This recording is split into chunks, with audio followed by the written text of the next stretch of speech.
আল্লাহ পাক যে কার ভিতরে কি প্রতিভা রাখছে সেটা একমাত্র উপরওয়ালাই জানে।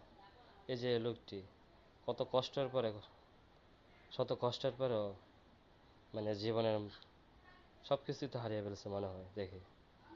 আর তো নতুন করে হারানোর কিছু বাকি নেই, কিন্তু ওনার প্রতিভাটা দেখুন, কতটা প্রতিভাবান হলে এরকম একটা ছবি আঁকতে পারে। আসলে আশ্চর্য ভাবার বিষয়। মানুষ শত কষ্টের পরেও তার প্রিয় মানুষটাকে বলে না, এটা হচ্ছে তার বাস্তব প্রমাণ। যাই হোক, আল্লাহ পাক ভালো রেখেছে, সুস্থ রেখেছে, এই কারণে আল্লাহ পাকের নিকট লাখ কোটি শুকরিয়া। কেন আল্লাহ পাক যা করে ভালোর জন্যই করে। হয়তো কোনো না কোনো ভালোর কারণে ওনাকে আল্লাহ পাক এরকম অবস্থায় রেখেছে।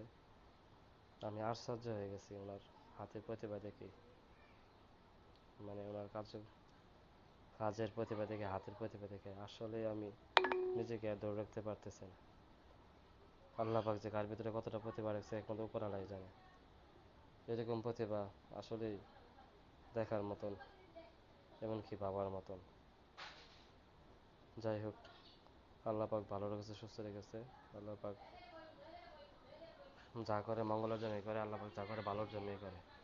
এই কারণে আল্লাহ পাকের নিকট লাখ কোটি শুকরিয়া। আসলে যে ছবিগুলো মানে এঁকেছে, এই ছবিগুলো আসলে আশ্চর্যজনক ছবি।